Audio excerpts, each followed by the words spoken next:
The autumn of 1882 came to the Montana Territory not as a gentle fading, but as a hard frost that bit deep into the pines and settled in the hollows like a shroud. On Timber Ridge, where the air grew thin and the world below seemed a distant, hazy dream, the silence was a living thing.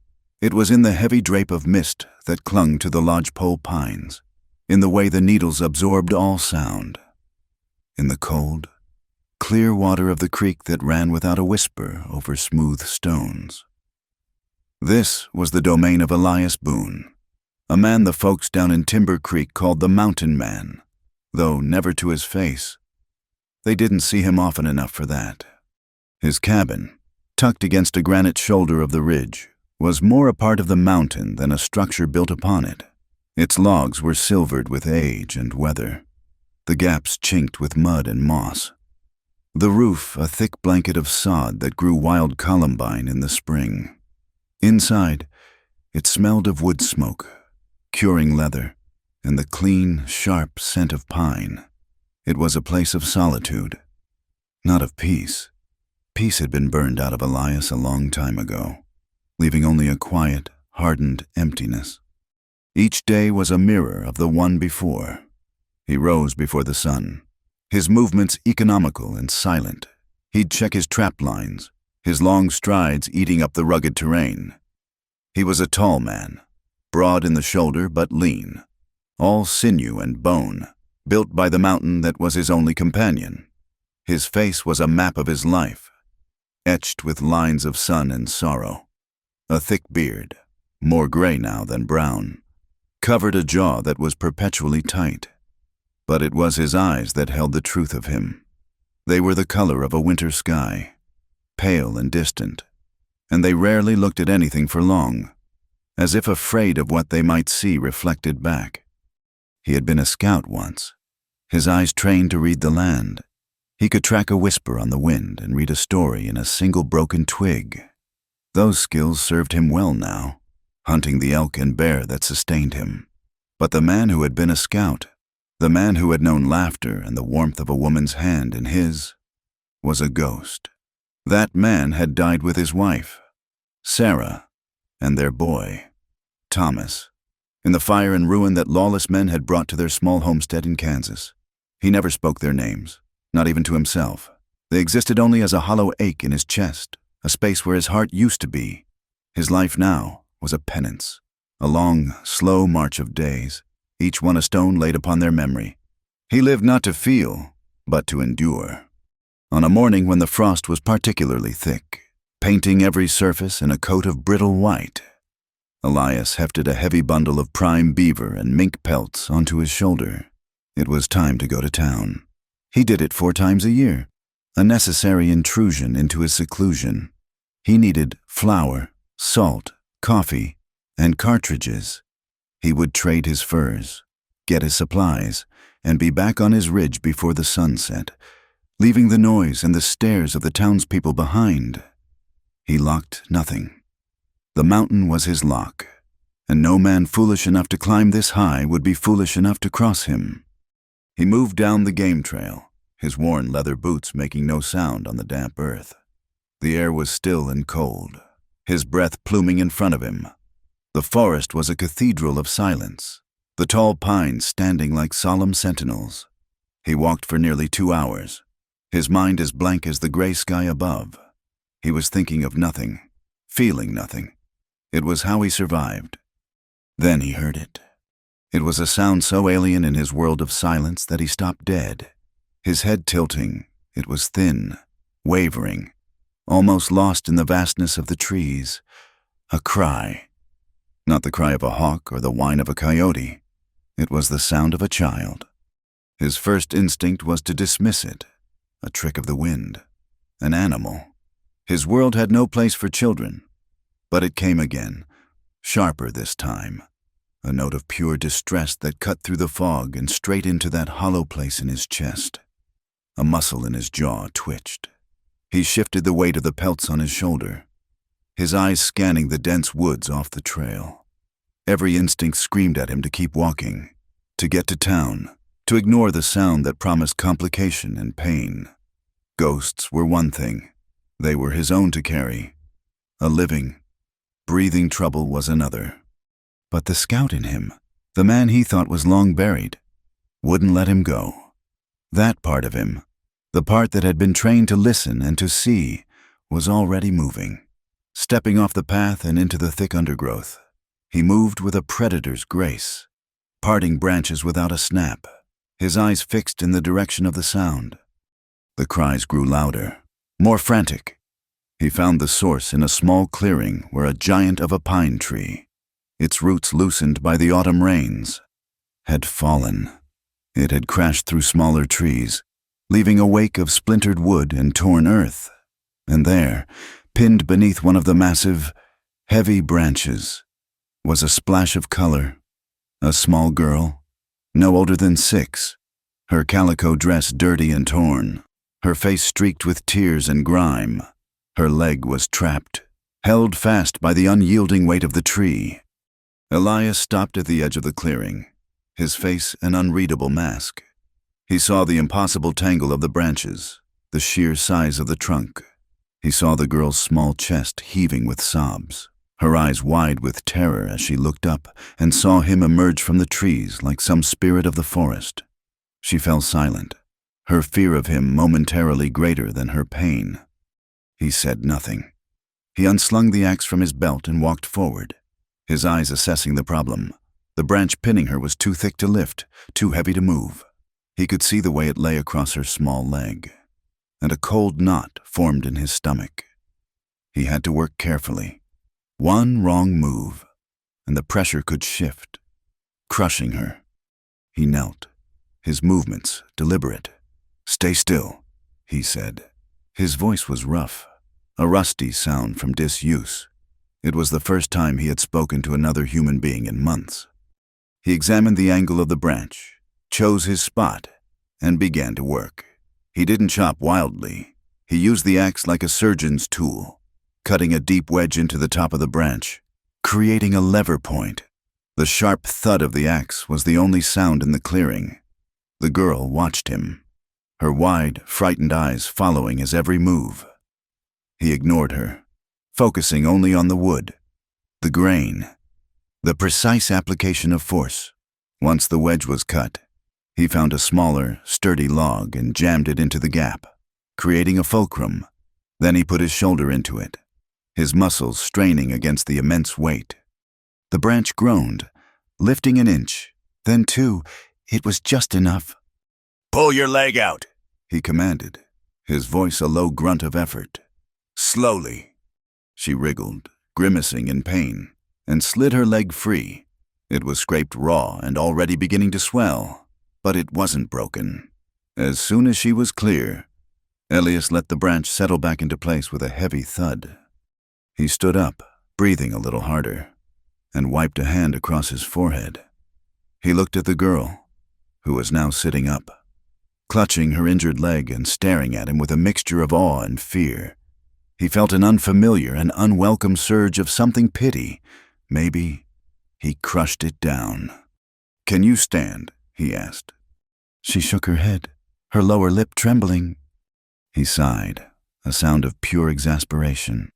He walked over and, with a gentleness that seemed at odds with his rough appearance, he crouched down and examined her leg.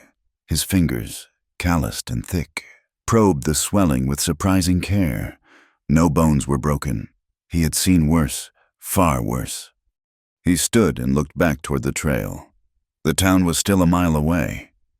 He couldn't leave her here. He had no choice.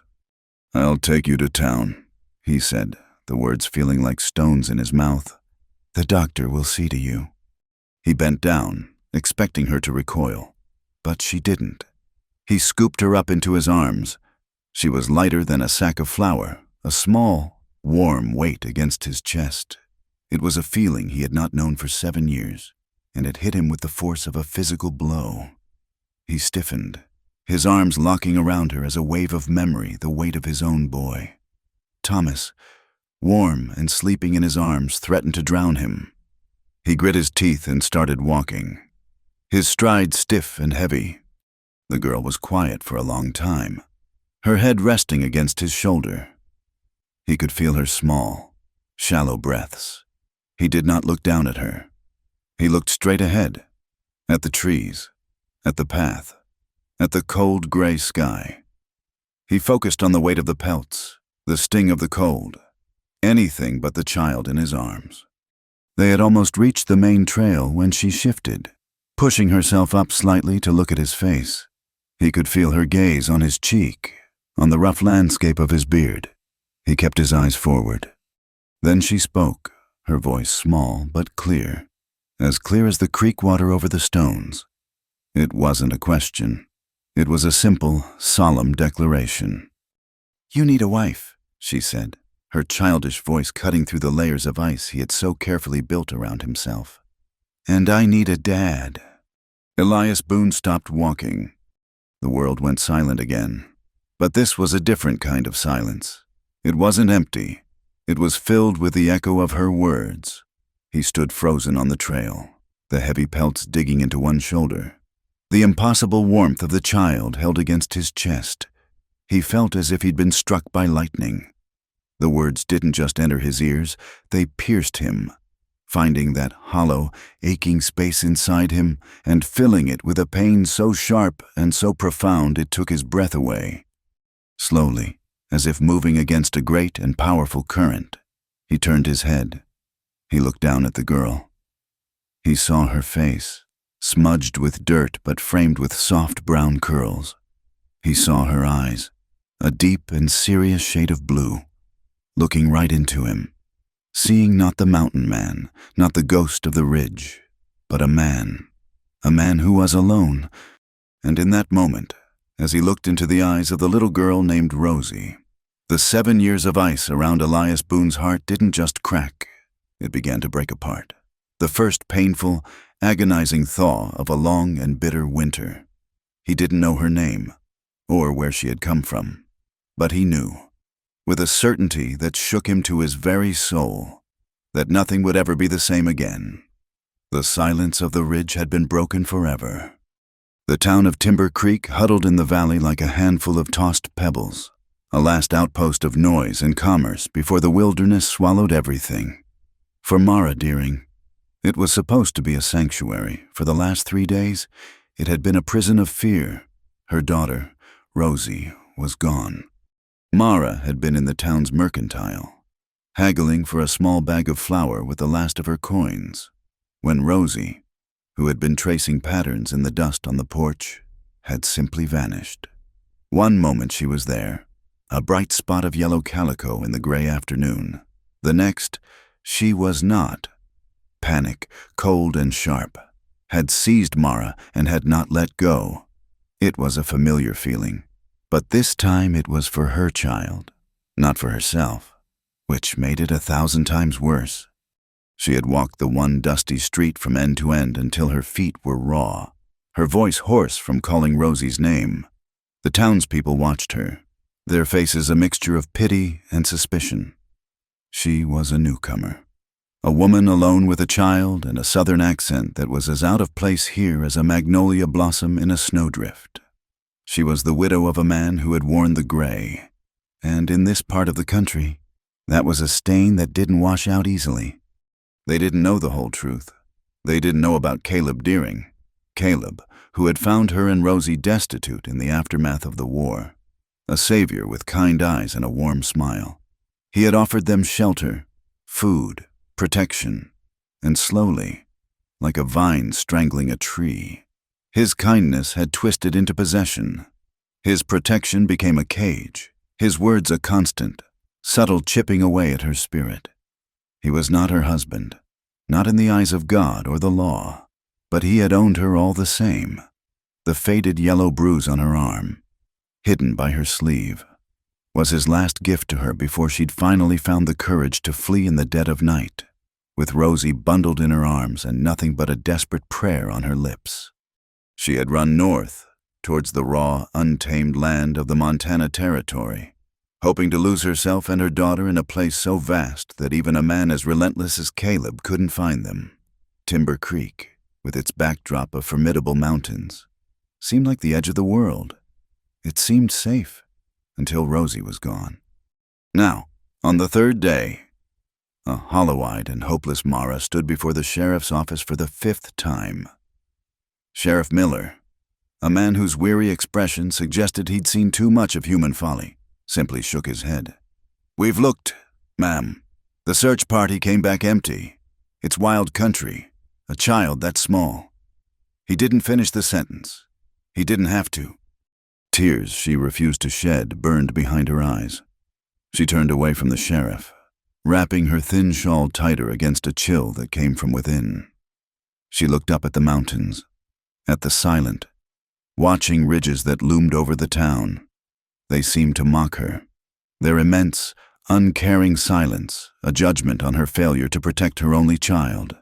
It was up there, in that endless sea of pine and rock, that Rosie had been lost. It was then that she saw him. A figure was emerging from the trailhead at the far end of the street, a man walking out of the wilderness itself. He was tall and broad, moving with a long, ground-eating stride. A heavy bundle of furs was slung over one shoulder, a rifle over the other. As he drew closer, the townsfolk on the street began to pause, their conversations dying. Doors opened a crack. It was the mountain man, Elias Boone. Mara had heard the whispers about him. A retail plan. A man with a dark past who lived alone on Timber Ridge and was said to be more animal than human. Mara's heart seized in her chest, a fresh wave of terror washing over her. But this terror was different, because in the arms of this formidable, wild-looking man was a small splash of yellow calico. It was Rosie. For a moment, Mara couldn't breathe, couldn't move. Her mind reeled. He had her. This wild man had her child. All the stories, all the fears, coalesced into a single, horrifying image. She took a step forward, a strangled cry catching in her throat, ready to fight, to scream, to do whatever it took to get her daughter back. But then she saw Rosie's face. The child wasn't crying or struggling. She was nestled against the man's chest, one small hand clutching a fold of his leather shirt, her head resting on his shoulder as if it were the most natural place in the world. She looked tired and her face was smudged with dirt, but she was calm. She was safe. Elias Boone did not slow his pace. He walked into the center of town as if the staring people were no more than trees.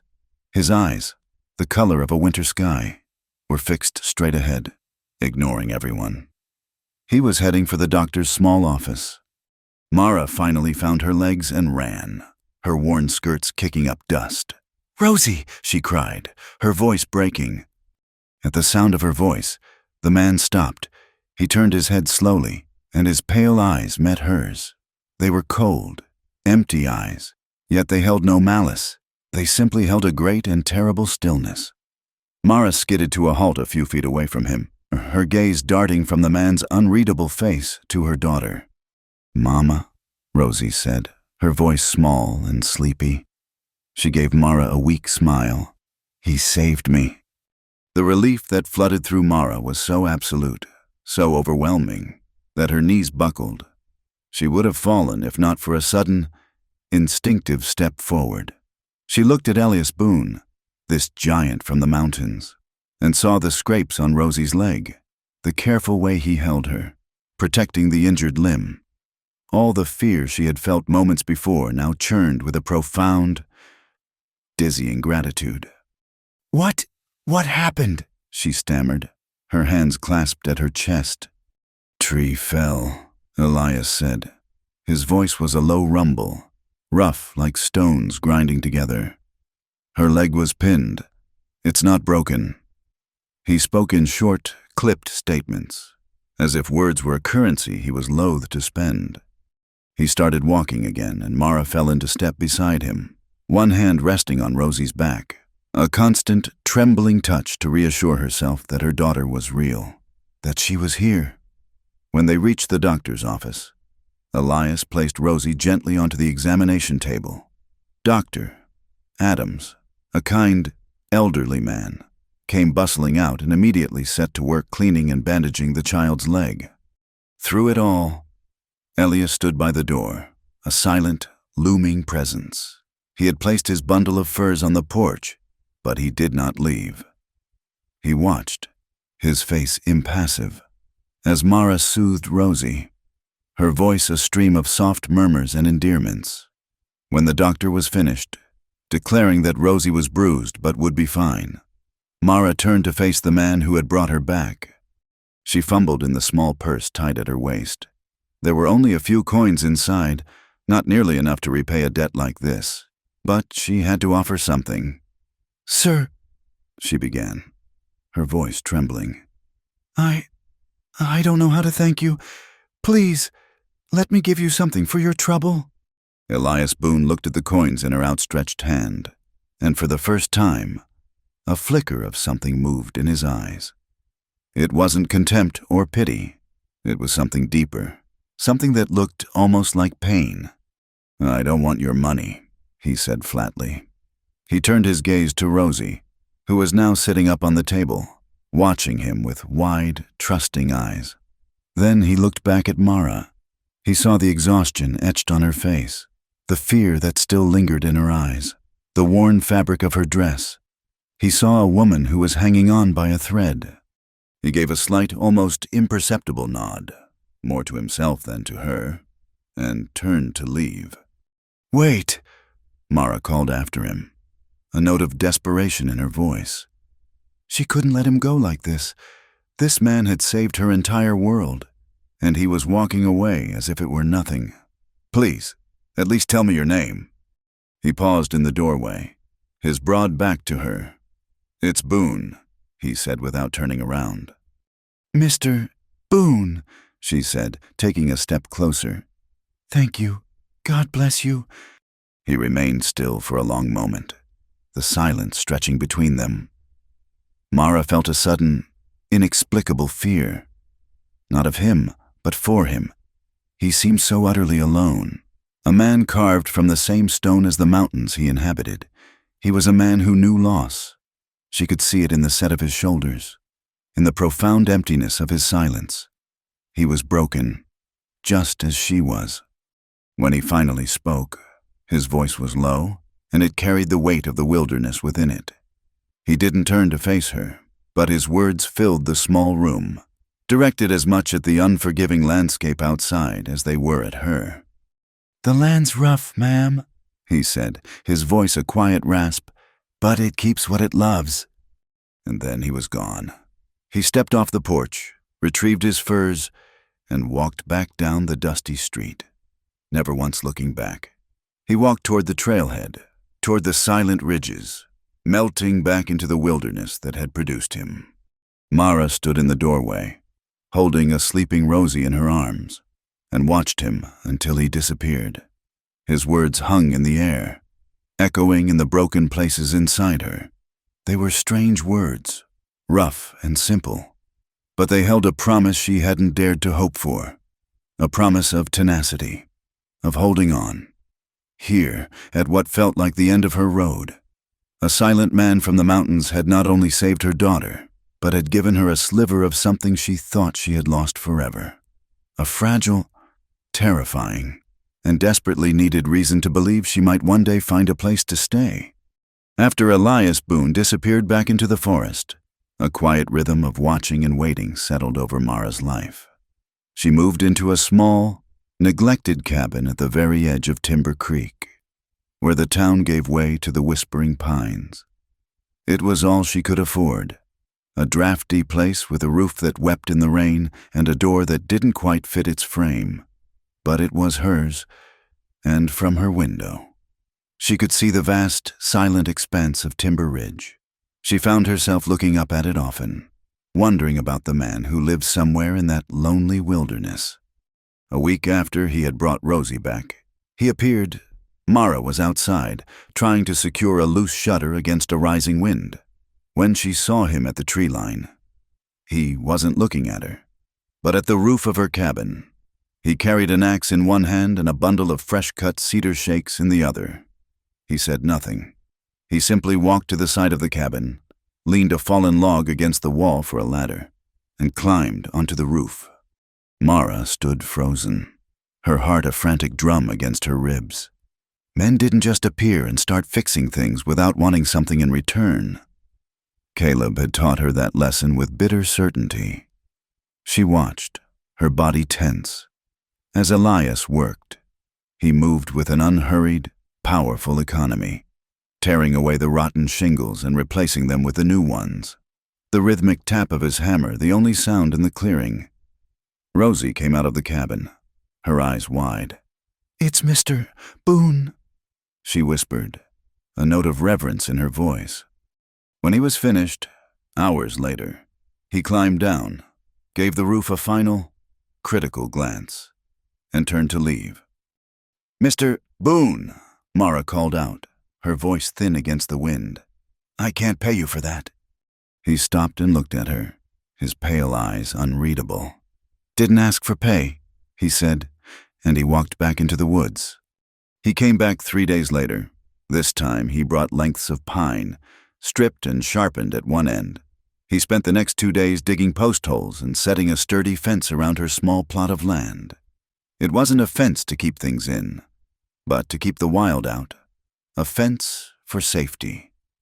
He worked from sunup to sundown, never stopping for a rest, fueled by a purpose Mara couldn't begin to understand.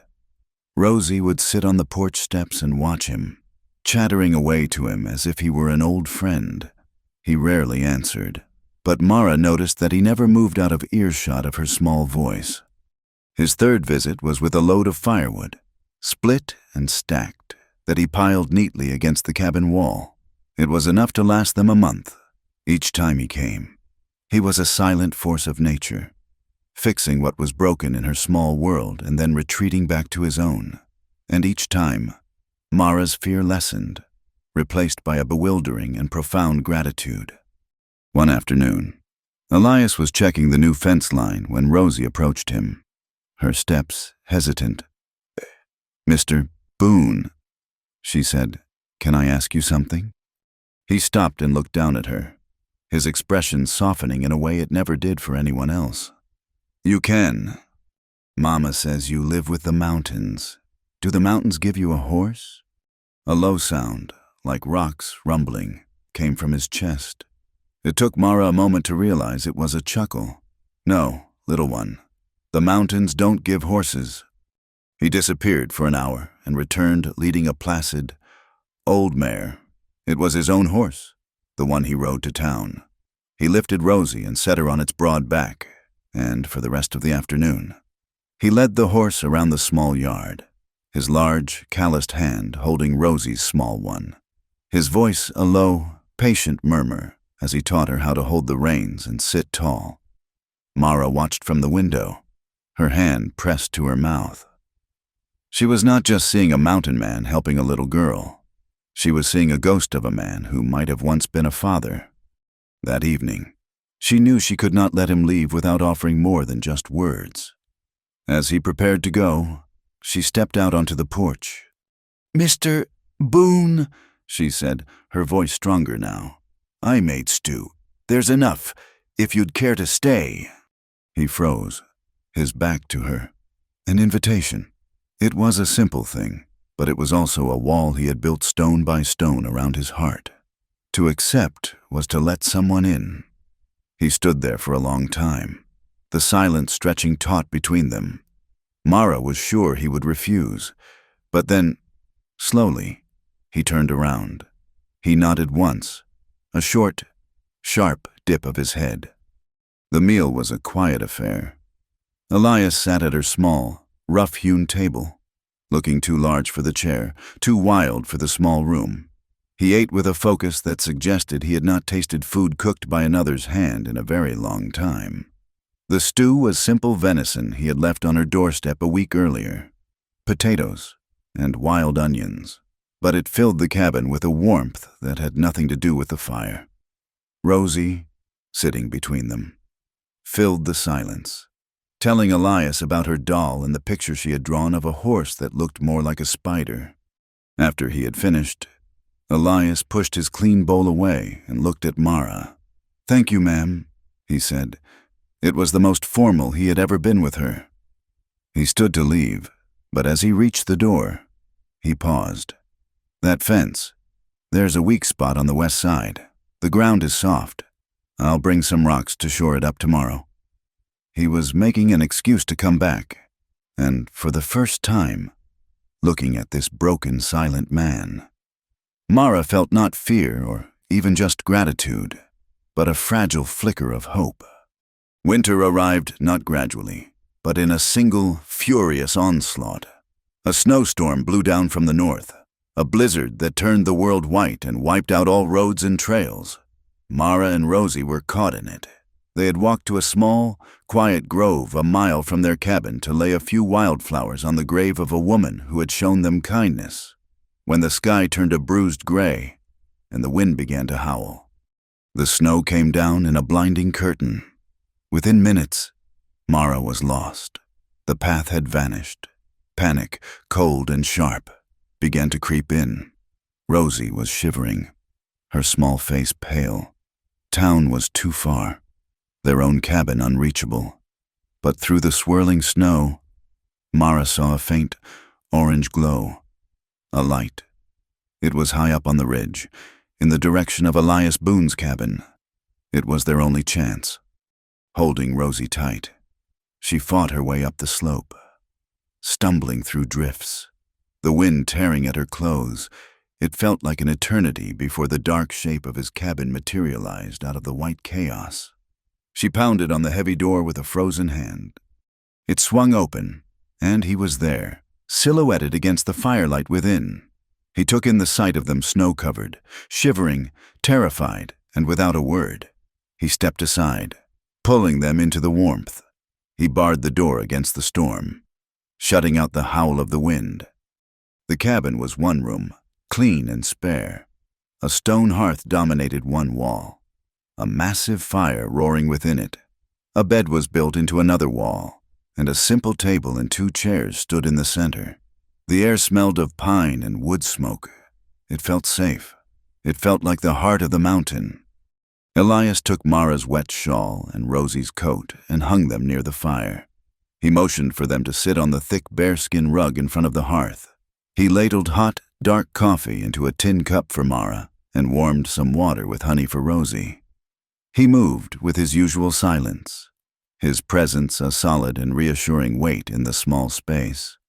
For a long time they just sat, listening to the storm rage outside and the crackle of the fire within.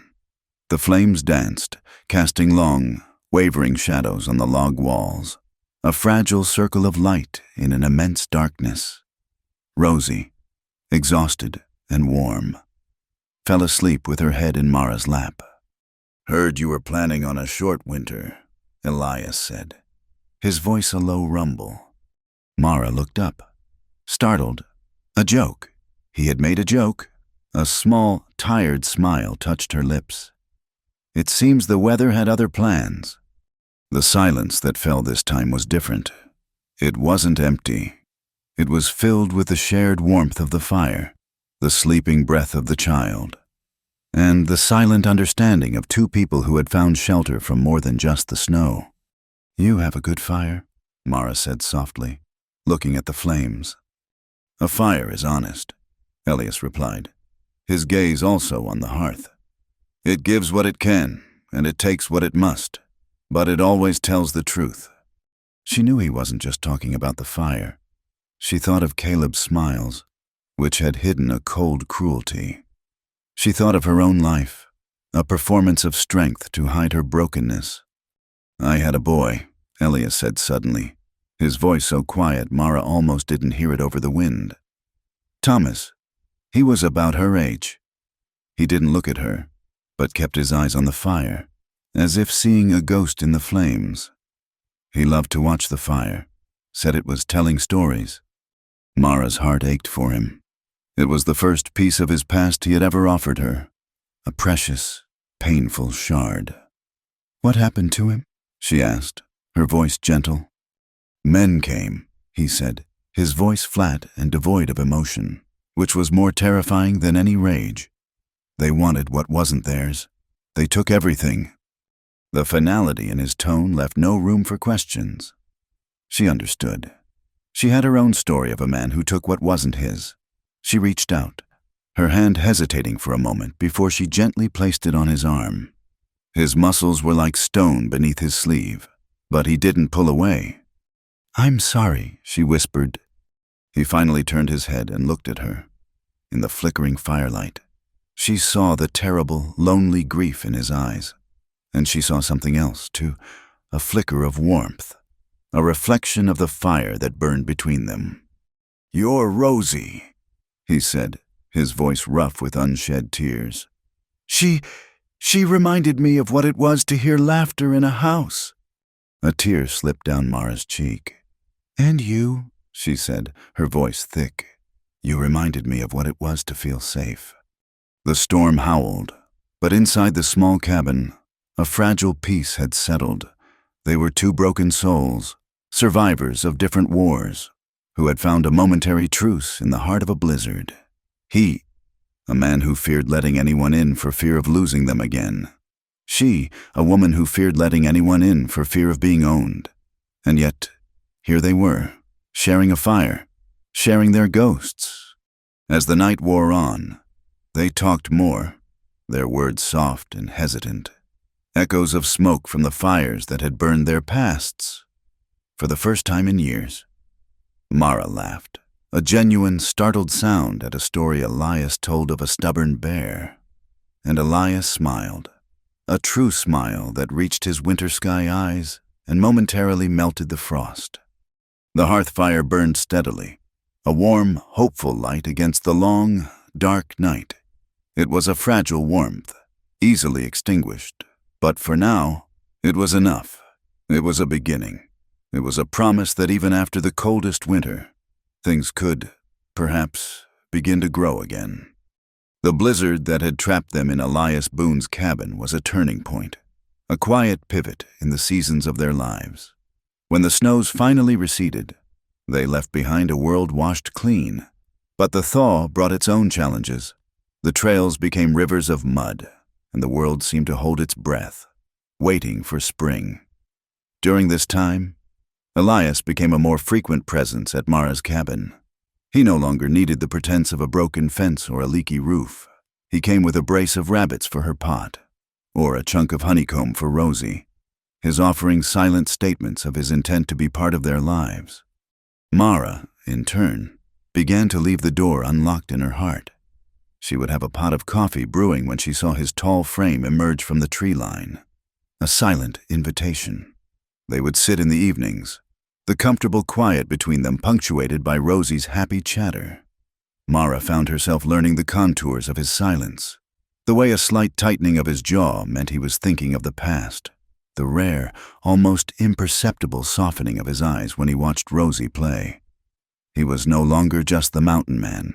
He was becoming Elias, and in his steady, undemanding presence, Mara felt the tight knot of fear she had carried for so long begin to loosen.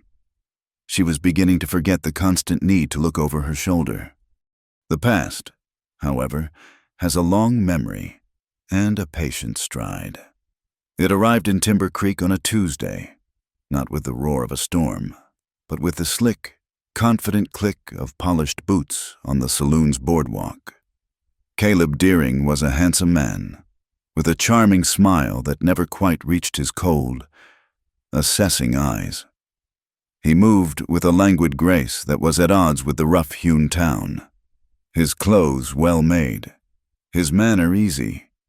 He ordered a whiskey, and within an hour, he knew everything he needed to know.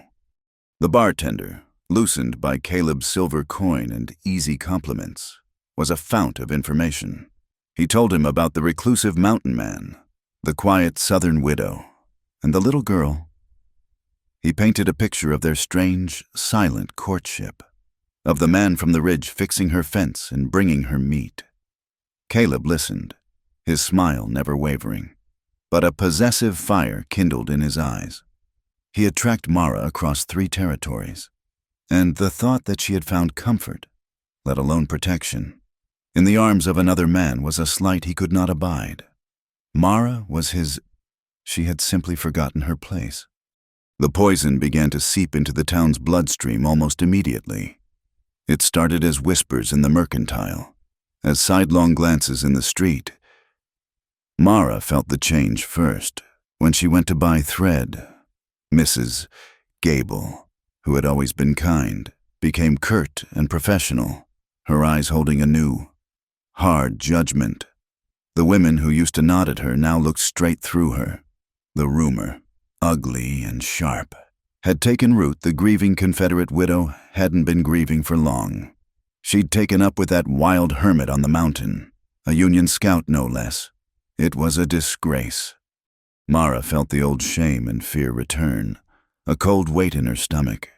She was an outsider again, her fragile peace shattered by the court of public opinion. She knew, with a certainty that made her blood run cold, who was responsible. Caleb was here. He wasn't just coming for her. He was destroying her world before he even showed his face. Elias saw the change in her during his next visit. The light in her eyes had dimmed, and she moved with a brittle tension he recognized.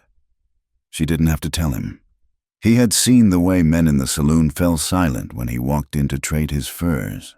He had heard the snide remark from a drunkard about Southern hospitality. He knew trouble had arrived. Caleb decided it was time to test the mountain man. He had no intention of facing Elias himself. Men like Boone, men who were truly dangerous, were best dealt with from a distance. He found what he was looking for in the saloon's dark corners, two hard-faced men with guns on their hips and a thirst for easy money. He gave them simple instructions. Ride up to Boone's cabin. Don't engage him directly. Just deliver a message. Let him know that the woman and the child belong to someone else. Make him understand that he is trespassing. The two men rode up the trail to Timber Ridge the next morning. They were loud and arrogant, unused to the profound silence of the high country. They didn't see Elias watching them from a rocky outcrop 100 yards away. He had heard the sound of their shod horses half a mile down the trail. He knew their kind. He had fought them, tracked them, and buried them. He let them get close to the cabin before he moved. He circled around them, silent as a ghost, using the terrain as his shield. They dismounted, their spurs jingling, and one of them swaggered toward the cabin door, ready to kick it in. He never made it. A voice, low and cold as a tombstone, came from the pines behind them. That's far enough. They spun around, hands hovering over their guns, their eyes wide. They saw nothing but trees and shadows. "Who's there?" one of them shouted, his voice betraying a sudden nervousness. "The man who lives here," Elias's voice answered, seeming to come from a different direction now. "You have 5 seconds to state your business before I start to think you're lost."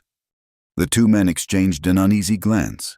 The second one, the leader, tried to regain his bravado. "We have a message for you, Boone, from Caleb Deering. He's come for his woman. He says you're to stay away from her and the girl. They're his property." The silence that followed was more menacing than any threat. The wind whispered through the pines. A raven called from a distant peak. Elias did not speak. He simply stepped out from behind a massive ponderosa pine, his rifle held loosely in one hand, its barrel pointed at the ground. He was 20 yards away. His face was a mask of cold fury, his pale eyes pinning them in place. He didn't raise the rifle. He didn't have to. The promise of what he could do with it was evident in his stance, in the absolute stillness of his body. He was the mountain incarnate, unmovable and deadly. He looked at the two hired guns, his gaze lingering on each of them for a moment, and in that look, they saw their own foolishness reflected back at them. They saw a man who was not afraid of them, a man who was not afraid of anything. They saw a man who would not hesitate to kill them and bury them where they stood, and the world would never be the wiser. "There's your message," Elias said, his voice a low growl. "Tell Deering that nothing on this mountain belongs to him. Now get off my land." The two men backed away, their bravado gone, replaced by a primal fear. They fumbled with their reins, mounted their horses, and rode away at a gallop. Not looking back, Elias watched them go, his expression unchanging. He knew this wasn't the end. It was only the beginning. The confrontation came 2 days later, on market day. The main street of Timber Creek was bustling, a rare convergence of ranchers, miners, and townsfolk. Mara was there with Rosie, buying a small ribbon for her hair. She was trying to ignore the whispers, to hold her head high, but the weight of the town's disapproval was a physical burden. She was just leaving the mercantile when a shadow fell over her. "Mara, my dear, you look as lovely as ever." She froze, her blood turning to ice. It was Caleb. He stood before her, blocking her path, his smile as predatory as she remembered. He was dressed in a fine black coat, looking utterly out of place and completely in control.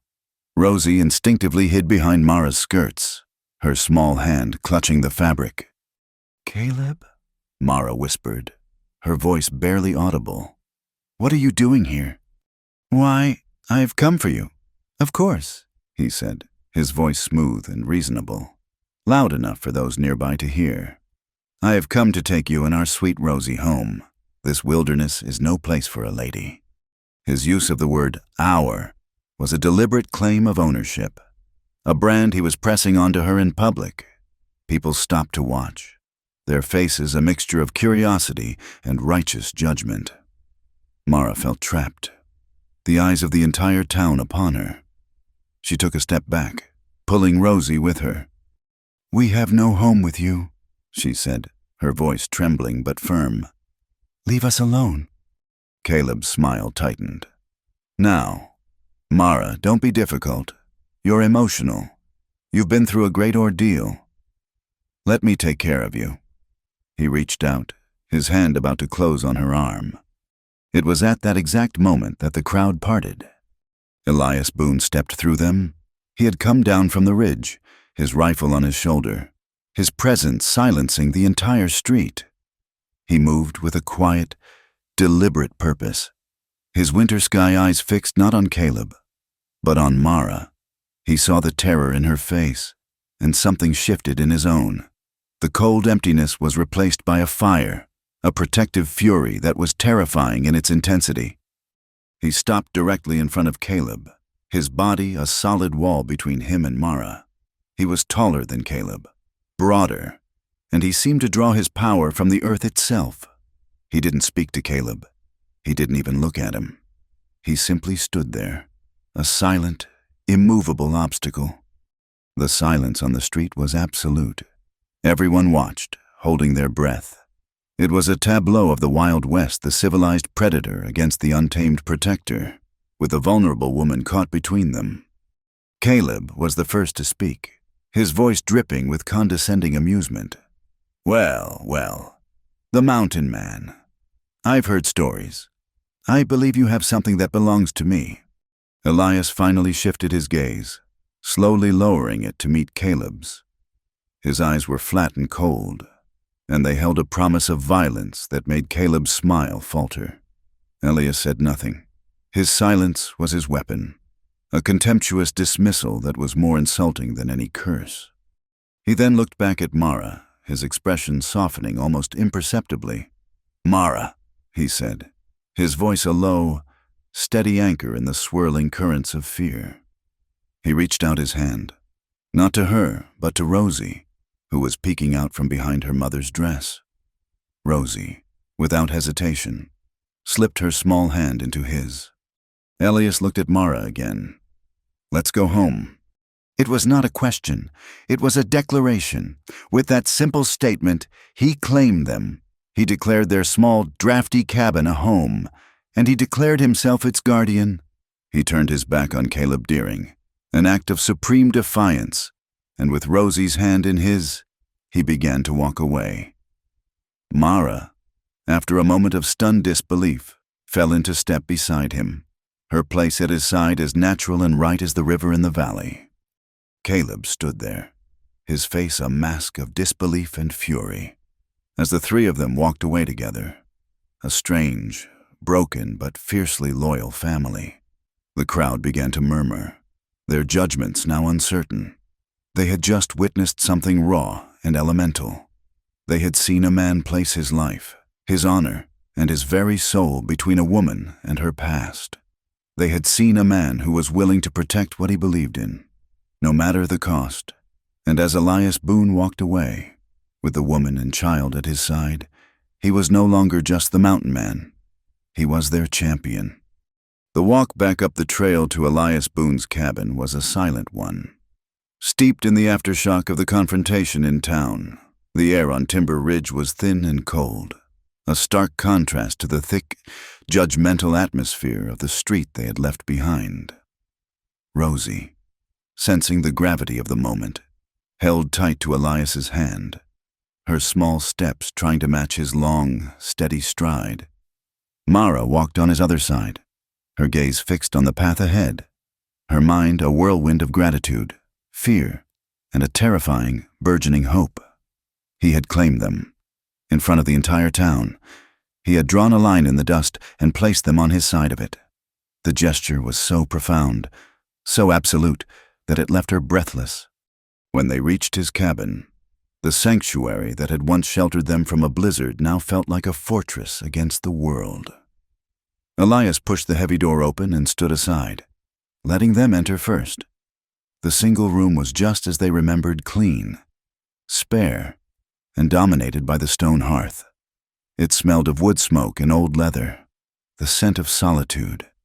But with her and Rosie inside, it felt different. It felt like a home. While Rosie explored the small space, rediscovering the novelty of the carved wooden bird Elias kept on his mantle, Mara moved with an uncertain energy. She felt the need to do something, to repay his monumental act of protection with a gesture of her own. She began to tidy the already neat room, folding the blanket at the foot of his bed, sweeping the hearth with a worn broom. They were small, domestic acts, an unconscious attempt to weave herself into the fabric of his life. Elias watched her, his expression unreadable. He had faced down armed men without flinching, but the sight of this woman bringing a quiet, gentle order to his stark existence seemed to unnerve him in a way nothing else could. He saw the ghosts of his past, his wife, Sarah, moving through this same space, and for the first time in years. The memory brought not just a sharp stab of pain, but a confusing, hopeful ache. "You don't have to do that," he said, his voice a low rumble. Mara stopped, her hand still on the broom. "It's the least I can do. Elias, after what you did, I don't have the words to thank you." "Words aren't necessary," he said, turning to add a log to the fire. The flames leaped, casting a warm, dancing light across the room. Her cleaning brought her to a large, leather-bound trunk that sat at the foot of his bed. It was old and scarred, its brass fittings green with age. It was the one object in the cabin that seemed truly personal, a repository of a life lived before the mountain. It was closed, but not locked. An edge of dark, woolen fabric was peeking out from under the lid, acting on an instinct she didn't understand. Mara gently lifted the heavy lid. The scent of cedar and thyme rose to meet her. Inside, neatly folded, were the relics of a buried life.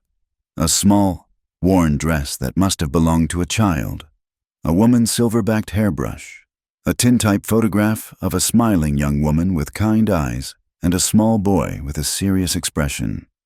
Sarah and Thomas. Mara's heart ached looking at them, but it was what lay beneath them that made her breath catch in her throat. She reached in and lifted the garment that had been peeking out. It was heavy, made of coarse wool, and the color was a faded, unmistakable blue. It was a jacket, worn and frayed at the cuffs, with a small, dark stain near the shoulder. A Union Army jacket, the uniform of a scout. The room, which had felt so warm and safe a moment before, suddenly turned cold. The blue of the fabric seemed to burn her hands. She dropped it back into the trunk as if it were on fire. She stared at it, her mind reeling, trying to reconcile the image of this jacket with the man standing by the fire, Elias, the man who had saved her daughter, the man who had faced down her tormentor. A Yankee, her own husband, William, the love of her youth and Rosie's father, had died in a field in Virginia. He had died wearing the gray, fighting against men who wore this very blue. For Mara, the war was not a distant political memory. It was the cataclysm that had destroyed her life, the gaping wound from which everything else had bled. The blue uniform was not just a symbol of the other side. It was the shroud of her own happiness. All the men who had cheered as her husband's regiment was broken. All the rifles that had fired. All the cannons that had roared, they were all contained in the threads of that faded jacket. Elias turned from the fire, sensing the sudden, absolute stillness in the room. He saw her staring into the open trunk, her face pale, her eyes wide with a horrified disbelief. He knew instantly what she had found. He had not looked inside that trunk in 7 years. "Mara," he said, his voice quiet. She looked up at him, and the warmth and gratitude that had been in her eyes were gone, replaced by a raw, naked pain. "You," she whispered, her voice trembling. "You were one of them." He didn't pretend to misunderstand. His face, a landscape carved by grief, seemed to harden, the lines deepening. "I was a soldier," he said simply. A soldier? Her voice rose, sharp with anguish. "My husband was a soldier. Elias, he died for his home, for his people. He died fighting men like you." She pointed a trembling finger at the trunk. "Men in that uniform." The accusation hung in the air between them, heavy and suffocating. They were no longer just a man and a woman in a cabin.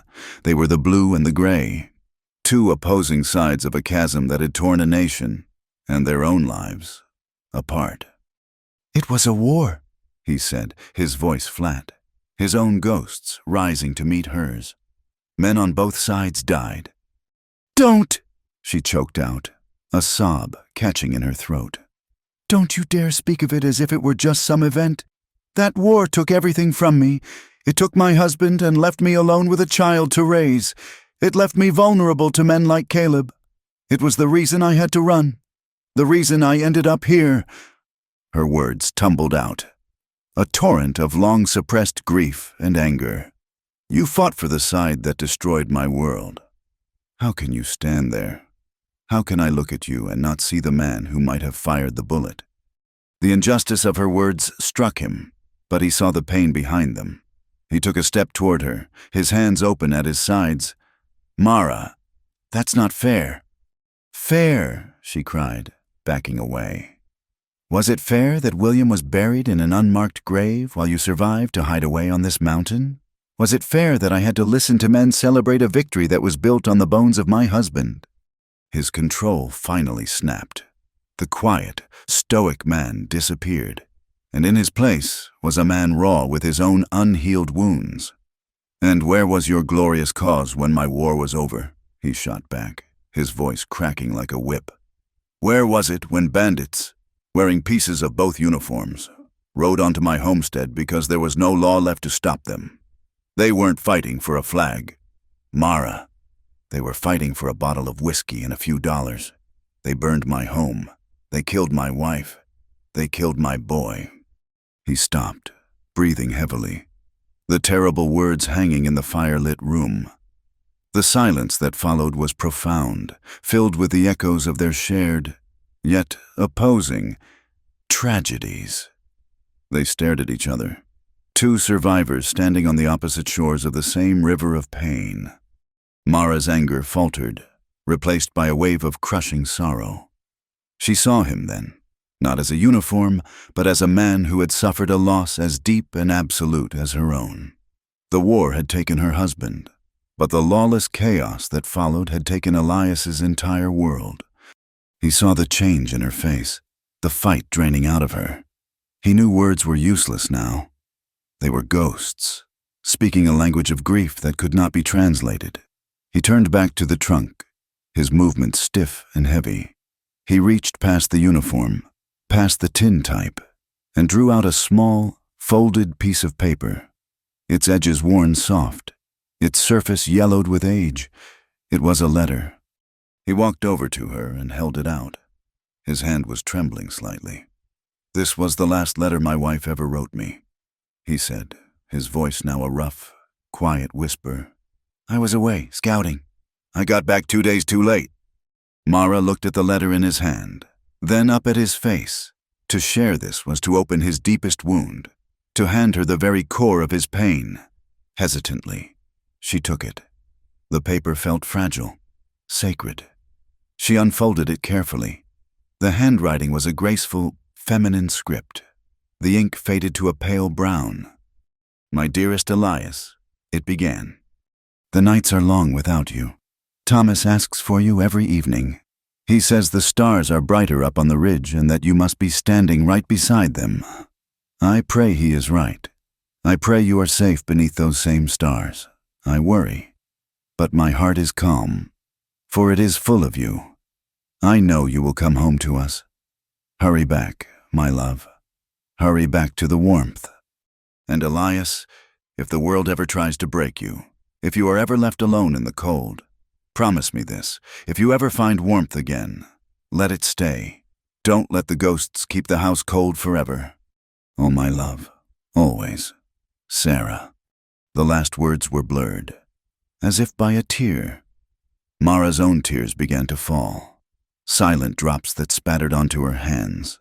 The letter was a bridge across the chasm of blue and gray, a voice from the grave speaking not of war or sides, but of love, loss, and the desperate human need for warmth. Sarah's words were a gift, a permission, a plea from one wife to the woman who now stood in her place. Mara looked up at Elias, her vision blurred. She saw the 7 years of cold, lonely winters in his eyes. She saw a man who had been dutifully, painfully, letting the ghosts keep his house cold. The weight of it all was too much. The revelation of his past, the depth of his loss, the impossible generosity of his dead wife's words, it was more than her own bruised heart could bear. She loved him. In that moment, she knew it with a certainty that was as terrifying as it was true. But the ghost of William, of the life she had lost, was still too strong. She carefully folded the letter and held it out to him. "I can't," she whispered, the words tearing from her throat. "Elias, I'm so sorry, I can't." She turned, scooped up a sleepy and confused Rosie from the floor, and fled. She ran from the cabin, from the warmth of the fire, from the man who was both her savior and the symbol of her deepest sorrow. She ran back down the mountain into the encroaching twilight, leaving Elias Boone standing alone in his house of ghosts, the precious letter back in his hand, the fragile, newfound warmth once again turning to ash after Mara fled. The silence that descended upon Elias Boone's cabin was heavier and colder than any winter night. The fire in the hearth seemed to offer no warmth, its light only serving to deepen the shadows in the corners of the room and in the hollows of his heart. He stood for a long time, Sarah's letter a fragile weight in his hand, its words a fresh, searing brand on his soul. If you ever find warmth again, let it stay. He had found it, and he had let it go. Or rather, he had watched it run from him, terrified by the ghosts he had kept as his only companions.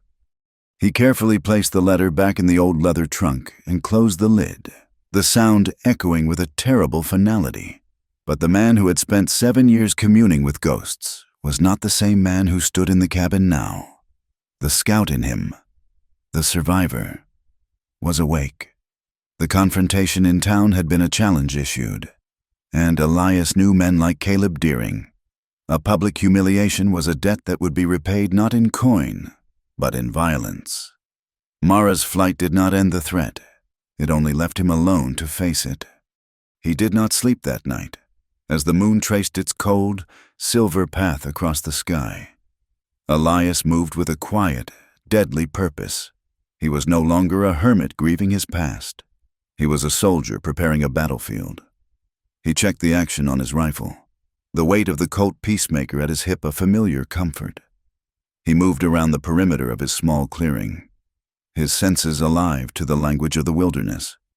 He read the landscape not as a home, but as a tactical map, He noted the thicket of aspens that offered cover, the treacherous patch of loose shale on the western approach, the ancient, gnarled pine whose low-hanging branches created a perfect sniper's nest. He wasn't setting traps of rope and steel. His traps were knowledge, patience, and the element of surprise. The mountain itself was his ally. 2 nights later, it came. Elias was sitting in the dark, the fire reduced to a bed of glowing embers. When he heard it, it wasn't a sound, but a disturbance in the rhythm of the night, the unnatural snap of a twig, the dislodged pebbles skittering in the darkness. His hand went to his rifle. He moved to the window, a mere slit in the log wall, and peered into the moonless dark. 3 figures on horseback were moving slowly up the trail, their forms dark smudges against the star-dusted sky. Caleb and the 2 hired guns he had sent away once before. This time, they would not be so easily dismissed. One of them carried a torch, its flame a single, angry orange eye in the vast darkness. Just as he was about to slip out the back of the cabin to melt into the trees, he heard another sound, this one from down the path leading to town, a frantic, stumbling sound. His heart seized. He saw a flicker of movement, a pale shape moving through the trees. It was Mara, with Rosie bundled in her arms. She must have realized the same thing he did, that Caleb would not simply leave, that they were all in danger. She was coming back. She was coming back to warn him, or to stand with him, and in doing so, she had walked directly into the path of the hunters. There was no time. The 3 riders had seen her now, their horses stopping. A low chuckle carried on the still night air. Caleb's voice. "Well, look what we have here. The stray lamb, returning to the fold." Elias felt a cold, clean rage settle over him, a feeling he knew well. It cleared his mind, sharpened his senses. He was no longer defending a place. He was defending a future. He saw Caleb dismount, saw the glint of lamplight on the can of kerosene one of the men was carrying. They were going to burn the cabin, and they were going to do it with Mara and Rosie as their audience. Or worse. Elias slipped out the back door, silent as a shadow. He didn't run. He moved in a low crouch, using the deep darkness at the edge of the clearing, circling around to the east where the forest was thickest. He heard Mara's voice, sharp with defiance. "Leave him alone, Caleb. This is between you and me." "Oh, it's far beyond that now, my dear," Caleb's voice mocked. "This is a lesson about property and loyalty." Elias found his spot behind a granite boulder, the rock cold against his back. He rested his rifle on top of it, the iron sights lining up on the man with the torch. The man was splashing kerosene onto the dry logs of the cabin wall. Elias exhaled slowly, his finger tightening on the trigger. The night exploded with the rifle's roar. The man with the torch jerked, a choked cry escaping his lips, and fell backward. The torch dropped, rolling into the kerosene-soaked kindling at the base of the wall. Flames erupted with a hungry whoosh, instantly climbing the dry logs. The clearing was plunged into a chaotic, flickering hellscape of light and shadow. The second, hired gun, startled, drew his pistol and fired blindly into the woods where the shot had come from. The bullet whined past Elias's head, smacking into the rock behind him. Mara screamed and pulled Rosie close, shielding her. In the confusion, Elias moved, darting from the boulder to the cover of a thick pine, his movements fluid and certain. The second gunman was trying to calm his spooked horse, his head whipping back and forth, trying to find a target in the disorienting dance of the flames. He made a fatal mistake. He turned his back for a moment on the dark woods. Elias didn't fire again. A second shot would give away his new position. Instead, he waited. Caleb, his face a mask of fury in the firelight, grabbed Mara by the arm. "Get on the horse," he snarled, dragging her toward his mount. Elias knew he had only seconds. He whistled, a short, sharp sound that mimicked a nighthawk. The remaining gunmen spun toward the sound, away from where Elias actually was. It was the opening Elias needed. He broke cover, not running toward the gunman, but toward the burning cabin, using the structure as a moving shield between him and his enemy. The gunman saw the movement, firing twice, the bullets thudding into the logs of the cabin wall just inches from Elias. Elias reached the corner of the cabin, the heat intense on his face. He dropped to one knee, raised his rifle, and fired under the billowing smoke. The gunman grunted, clutching his chest, and staggered back before collapsing. Now it was just Caleb. He had managed to haul Mara halfway to his horse, but he stopped when his second man fell. He shoved Mara away from him, pulling his own revolver. She stumbled and fell to the ground, grabbing Rosie and crawling behind a small stack of firewood for cover. Caleb stood alone in the clearing, the burning cabin his backdrop, his handsome face twisted into an ugly sneer. He was framed by the roaring flames, a devil in his own private hell. He stared into the darkness where Elias had disappeared. "Boone!" he roared. "Show yourself! You coward! Come and face me like a man!" Elias stepped out from behind the cabin, walking calmly into the firelight. He held his rifle loosely at his side. The flames crackled and spat, the roof groaning as the fire ate at its supports. The two men faced each other across the 20 yards of trampled, blood-soaked earth. "She was mine," Caleb hissed, his voice trembling with a rage that bordered on madness. Elias's face was calm, his winter sky eyes reflecting the inferno around them. He took a slow step forward, his voice low but carrying over the roar of the fire with absolute clarity. "No, Caleb," he said. "She survived you." The truth of the words, so simple and so devastating, seemed to shatter Caleb's composure. With a scream of pure fury, he raised his revolver and fired. Elias had already been moving, diving to the side as the bullet sang past his ear. He landed hard, rolling behind an old watering trough as Caleb fired again and again, emptying his pistol. Elias came up on one knee, his own Colt now in his hand. He fired once. The shot was true. Caleb cried out, dropping his pistol and clutching his shoulder. He was wounded, not killed.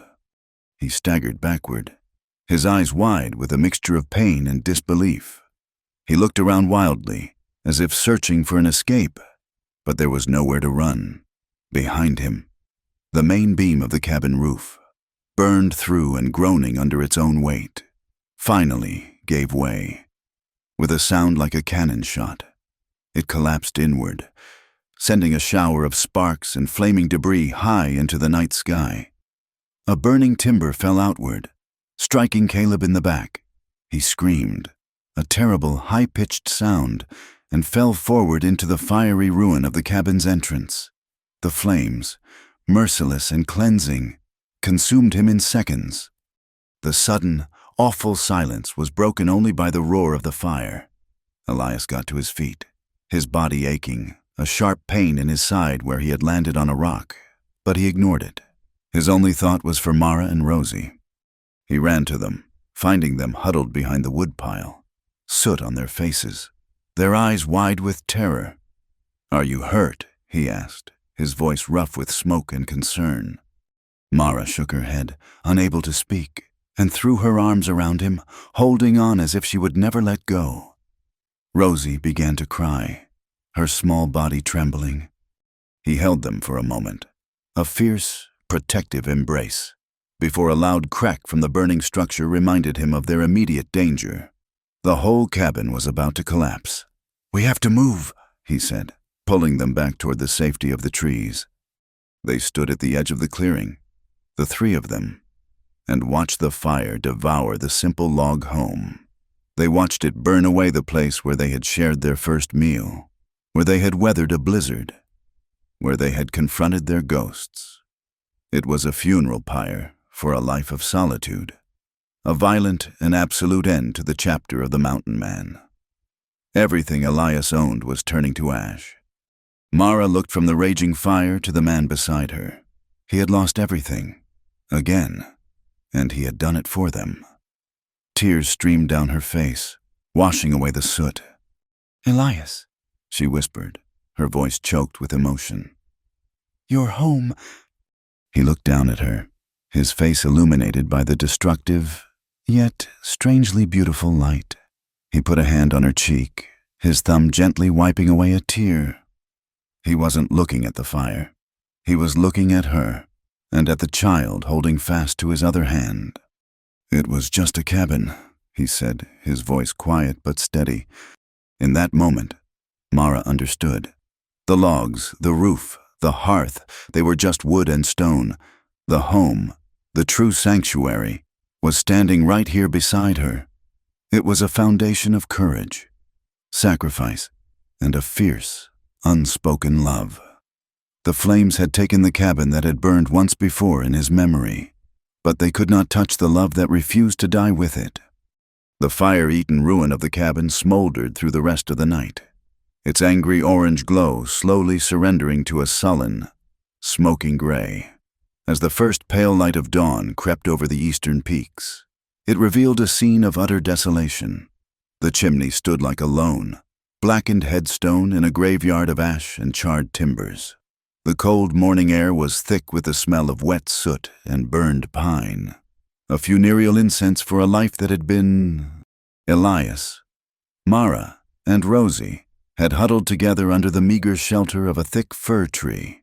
Wrapped in a single horse blanket Elias had kept with his mare's saddle, the adrenaline of the fight had long since faded, leaving behind a bone-deep exhaustion and the sharp, biting chill of the mountain morning.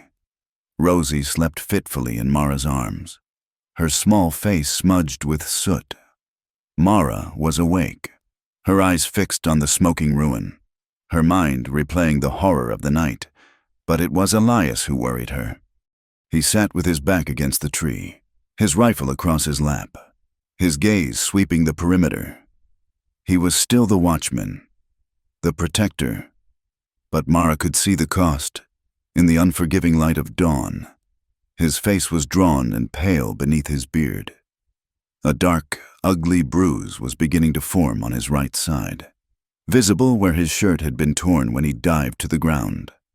He moved with a stiff, guarded precision, and every now and then, when he thought she wasn't looking, a flicker of profound pain would cross his features. "You're hurt," she said, her voice a low whisper. "It's nothing," he grunted, his eyes never leaving the tree line. "A cracked rib. Maybe. I've had worse." But Mara knew he was lying, not to deceive her, but to keep her from worrying. She had seen enough injury in her time to recognize the signs of something deeper, the way he held his breath when he shifted his weight, the unnatural pallor of his skin. As the sun rose higher, casting long shadows across the clearing, the finality of their situation settled in. They had nothing left but the clothes on their backs, a horse, and a rifle. Elias finally stood, his movement a slow, agonizingly controlled effort. "We need to go," he said, his voice strained. "It's not safe here. We'll go to your cabin." The journey down the mountain was a quiet, agonizing ordeal. Elias insisted on walking, leading the mare with Rosie perched on its back. Mara walked beside him, her hand hovering near his arm, ready to steady him. With every step, his pace grew slower, his breathing more shallow. The stoic mask he wore so well began to crack, sweat beading on his forehead despite the cold. Halfway down the trail, his legs buckled. He caught himself against a tree, his head bowed, his body trembling with the effort of just staying upright. "Elias," Mara said, her voice firm, overriding any protest he might make. "Get on the horse." He shook his head. "Rosie."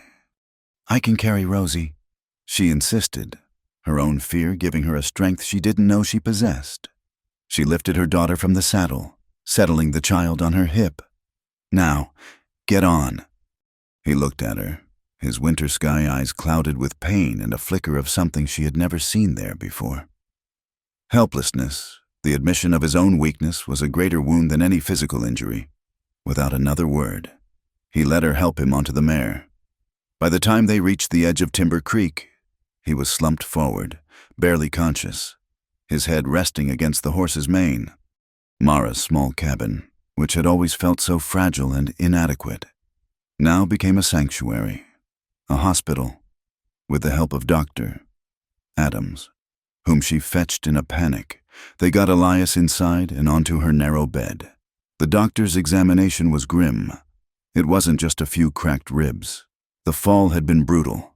There was internal bleeding, a dangerous fever already setting in from the shock and the beginnings of an infection. "He's a strong man, Mara." "Doctor," Adams said, his kind face etched with worry as he packed his bag. "But this will be a hard fight. Keep him warm. Try to get some broth into him if you can. The rest is up to him and the Lord." For the next several days, the world shrank to the four walls of that small room. Mara did not leave his side. She became a fierce, tireless guardian of his life. She bathed his feverish skin with cool water, forced spoonfuls of broth between his cracked lips, and changed the poultices of comfrey and yarrow the doctor had prescribed. She sat through the long, dark nights, listening to the sound of his ragged breathing, her heart clenching with every pained gasp. He drifted in and out of a fevered delirium, lost in a landscape of ghosts and memory. He would murmur names: Sarah, Thomas, his hands clenching the rough blanket. Mara would sit beside him, her hand on his, her voice a low, soothing murmur. "It's all right, Elias," she would whisper. "You're safe. I'm here." She was speaking as much to his ghosts as to him, a quiet claiming of her place. In his fever dreams, the fire returned. He would thrash against the sheets, his eyes wide and unseeing, reliving the night his first family was taken from him. He cried out, not in anger, but in a voice of such profound, helpless sorrow that it broke Mara's heart. But then, the dreams would shift. The faces of his past would begin to fade, replaced by a new vision. He would see Rosie's smile, her bright, trusting eyes. He would see Mara's face, framed in the firelight, her expression not of fear, but of fierce, defiant love. On the third night, when the fever was at its worst and his life seemed to hang by the thinnest of threads, he grew quiet. His breathing was shallow, his body unnaturally still. Mara leaned in close, her ear near his lips, terrified that the shallow breaths might stop altogether. He stirred, his lips moving, and a single, broken whisper escaped. "You gave me a reason to breathe again." The words, torn from the deepest part of his unconscious soul, struck Mara with the force of a physical blow. They were a confession, a testament, a declaration of a love he had never been able to speak aloud. Tears she hadn't realized she'd been holding back streamed down her face. In that moment, she knew she would not, could not, ever leave this man. She would fight the fever. She would fight the ghosts. She would fight death itself to keep him with her. The next morning, the fever had still not broken. Ellis lay pale and still, a man fading from the world. Rosie, who had been uncharacteristically quiet and solemn for days, came to the side of the bed. She had been outside and had found a single, stubborn daisy growing by the doorstep, its white petals a small, defiant star against the hard-packed earth. She held it clutched in her small fist. She looked at the pale, still man on the bed, the man who had saved her from a fallen tree and taught her to ride a horse. She saw her mother's tears, with the simple, profound faith of a child.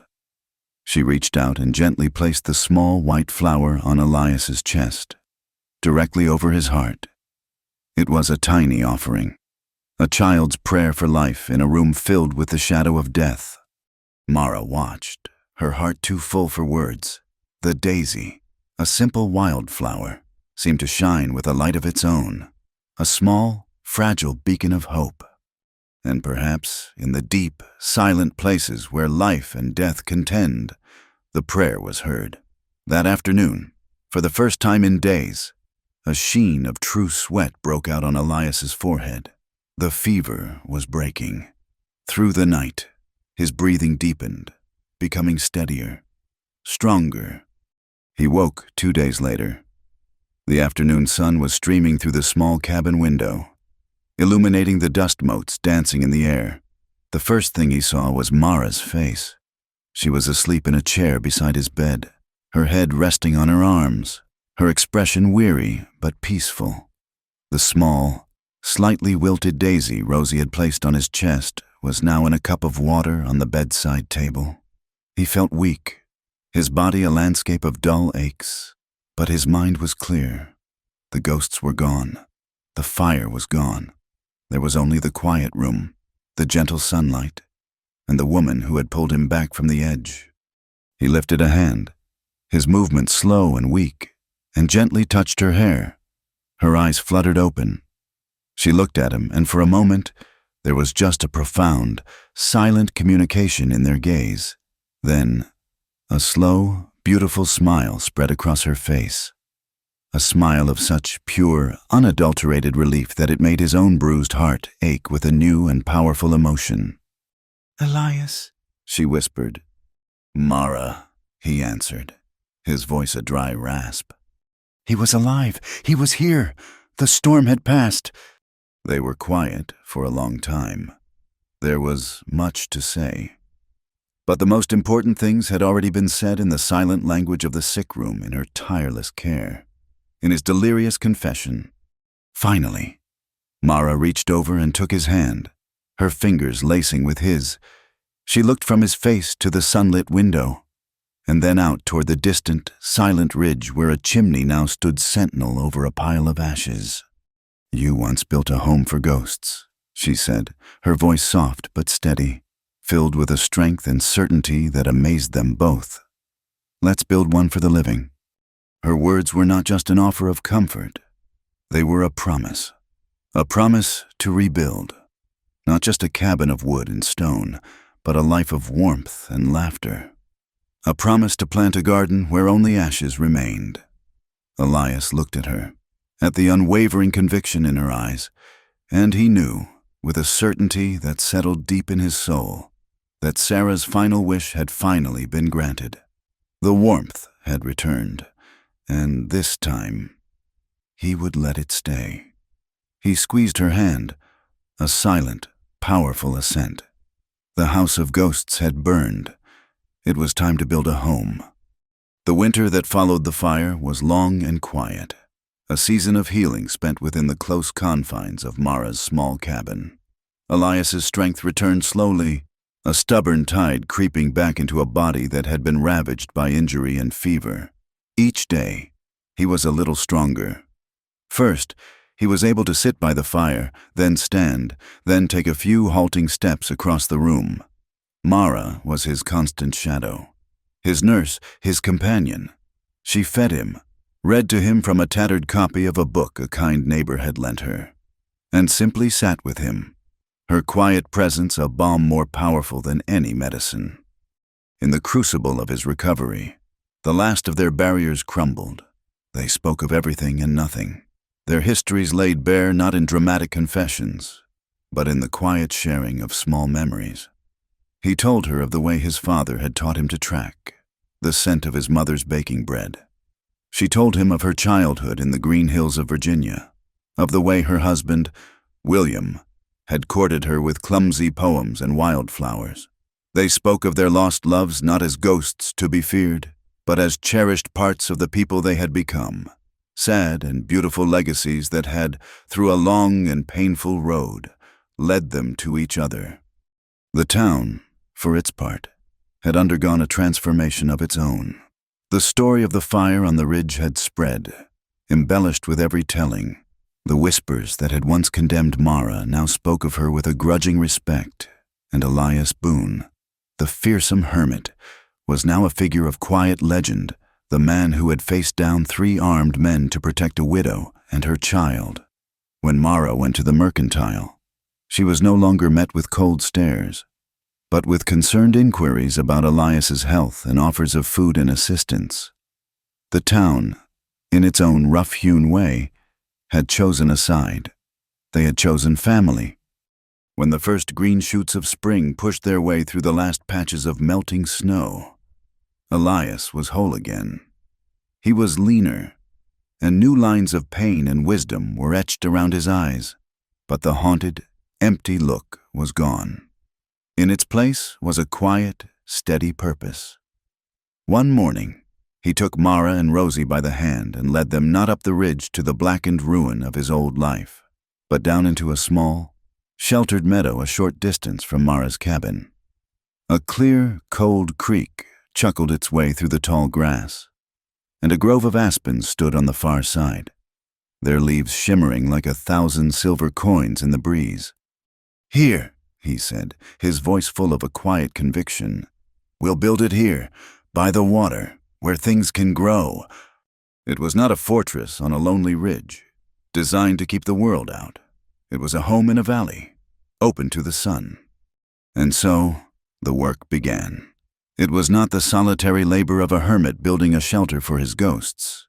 It was the joyful construction of a future. Elias swung his axe with a powerful, rhythmic grace, the sound echoing through the valley not as a warning, but as a proclamation. He felled the straightest pines, his muscles bunching with a strength that was fueled by more than just physical recovery. It was fueled by hope. Soon, he was not alone. Sheriff Miller rode out one afternoon, took off his hat and his gun belt, and picked up a saw. 2 ranchers from a neighboring valley, hearing the news, arrived the next day with a team of mules to help drag the heavy logs. The men of Timber Creek, who had once feared and whispered about him, now came to help him raise the walls of his new home. They worked alongside him, sharing his sweat and his coffee, their shared labor a silent apology for their past judgments and a firm endorsement of his new life. While Elias and the men raised the strong, true walls of the house, Mara began her own work. She tilled a large patch of rich, dark earth near the creek, her hands sinking into the soil. She planted rows of beans and corn, squash and potatoes, food to sustain them, roots to hold them to this new land. And along the path to the front door, she planted the seeds of wildflowers she and Rosie had gathered. A riot of columbine, Indian paintbrush, and the same simple, hopeful daisies that had once rested on Elias's chest. This would not be just a shelter. It would be a place of beauty and life. Rosie, in the full bloom of a child's boundless joy, was the heart of it all. She darted between the builders and the garden, her laughter the constant music of their days. She brought Elias cups of water, her small face a perfect mirror of her mother's concern. She helped Mara plant seeds, her tiny fingers pressing them into the earth with solemn importance. And in the evenings, she would ride Elias's old mare around the meadow, her hair flying behind her, a small, vibrant symbol of the future they were all working so hard to build. By the time the aspens had turned from silver green to a blazing gold, the house was finished. It was larger than the old cabin, with 2 rooms and a wide porch that faced the morning sun. It was a sturdy, honest house, built with strong hands and a hopeful heart. They were married on a warm afternoon in late summer, not in a church, but beneath the shimmering canopy of the aspen grove by the creek. The entire town seemed to be there. Sheriff Miller, his badge polished, officiated the simple ceremony. Mara wore a plain cream-colored dress, a gift from the women of the town, and in her hair were the wildflowers from her own garden. Rosie stood beside her, clutching a fistful of daisies, her face beaming. Elias stood tall and straight, his hand holding Mara's. He looked not at the crowd, but at her, his eyes full of a quiet, profound love that needed no words.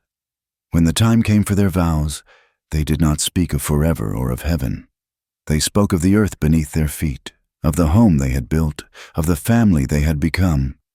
Mara spoke of finding a safe harbor in a storm, and when it was his turn, Elias looked from Mara's face to Rosie's, and then out at the strong log home that stood proudly in the sun. "I spent a long time building walls to keep the past inside," he said, his voice clear and steady for all to hear. But Mara, you and Rosie, you didn't break down the walls. You just opened the door and walked right in." He paused, his hand tightening on hers. "This time, I'm not running from ghosts. I'm building something that won't burn." And with a simple "I do," 2 broken lives were made whole. The story does not end there, for this was not an ending, but a beginning. It continues in the quiet rhythm of the seasons that followed. It lives in the smell of baking bread coming from the new house, in the sound of an axe splitting firewood for the winter, in the sight of a garden bursting with life. It echoes in the laughter that now filled the valley, a sound as natural and as constant as the babbling of the creek. On an evening just as the last of the autumn light was painting the mountains in hues of purple and gold, 3 figures on horseback could be seen riding through the meadow: a tall, broad-shouldered man, a woman with a gentle smile, and a little girl whose happy voice was carried on the breeze. They were not riding away from a painful past or toward an uncertain future. They were simply riding together, in the heart of the life they had built, their shadows long behind them, their faces turned toward the warmth of home, their laughter, clear and free, echoed through the valley as the sun slipped behind the silent ridge.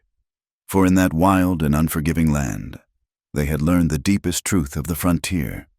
Sometimes the wild doesn't tame you, it teaches you how to stay. Thank you so much for listening to our story. Please feel free to comment where you are listening from so we can all connect. And don't forget to subscribe to our channel Wild West Night. Like the video, and support us further by pressing the hype button so this story can be heard by more people.